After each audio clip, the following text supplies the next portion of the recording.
నిన్న జగన్మోహన్ రెడ్డి గారు ప్రకటించినటువంటి అభ్యర్థుల లిస్టులో వైఎస్ఆర్సీపీ అభ్యర్థుల లిస్టులో విజయవాడ ఎంపీగా నాకు వైఎస్ఆర్సీపీ తరఫున పోటీ చేసే అవకాశం కల్పించారు. దానికై ఆయనకు నేను కృతజ్ఞతలు తెలియజేస్తున్నా. ఈ మధ్యకాలంలో నన్ను మెడబెట్టుకుని అవమానకర రీతిలో అవమానిస్తూ తెలుగుదేశం పార్టీ బయటికి గెంటేసింది. అటువంటి పరిస్థితుల్లో నన్ను ఆత్మీయంగా ఆలింగనం చేసుకుని ఆయన హక్కును చేర్చుకున్నారు. దానికి జీవితాంతం నేను ఆయన రుణపడి ఉంటాను. ఎందుకంటే చాలా అవమానకర రీతిలో నన్ను గెంటేశారు. నేను అటువంటిది ఆయన హక్కును చేర్చుకుని నాకు టికెట్ ఏమంటే నాకు ఆయన బెదవాడి నుంచి మీరే పోటీ చేయాలని చెప్పి ఆయన ప్రకటించడం నిజంగా ఇది.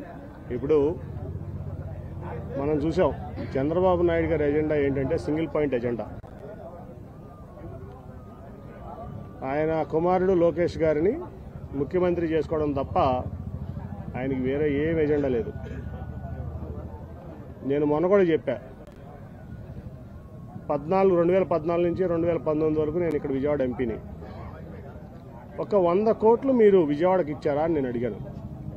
100 కోట్లు సెంట్రల్ గవర్నమెంట్ ఫండ్స్, నేను తెచ్చిన ఫండ్స్ తప్ప ఒక 100 కోట్లు విజయవాడకి ఇచ్చారని నేను చంద్రబాబు నాయుడు గారిని పబ్లిక్గా ప్రశ్నించాను. అంటే చాలామంది ఇక్కడ అమరావతి కడుతున్నారు, క్యాపిటల్ కడుతున్నారు, అసలు ఈ ప్రాంతాన్ని బ్రహ్మాండంగా అభివృద్ధి చేస్తారు చంద్రబాబు నాయుడు గారిని చాలా అపోహలు ఆ రోజు నుంచి కూడా ఉన్నారు. కానీ ఆయన అమరావతిని ఎట్లా డెవలప్ చేస్తారో నాకు తెలియదు. కానీ విజయవాడను మటుకి ఒక శ్మశానం లాగా తయారు చేయడానికి ఆయన కంకణం కట్టినారు.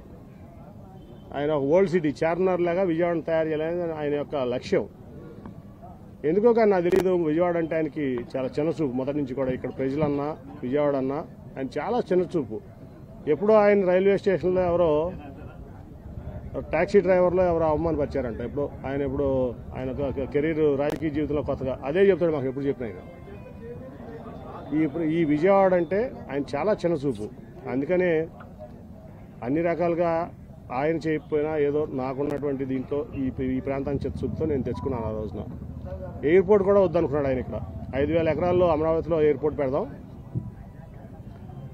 ఈ ఎయిర్పోర్ట్ వద్దనుకుంటే ఆ రోజు వెంకయ్యనాయుడు గారు నేను చాలా అడ్డం తిరిగే దాని మీద.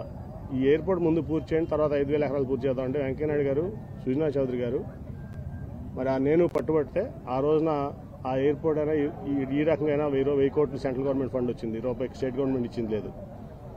అంటే నేను ఈ ప్రాంతంలో రాజధానికి వ్యతిరేకం కాదు. నేను మొదటి నుంచి రాజధాని రైతులను నా దగ్గరికి వచ్చినప్పుడు కూడా చెప్పా, నేను ఈ ప్రాంతంలో రాజధాని ఉండడానికి వ్యతిరేకం కాదు. కట్టుకోండి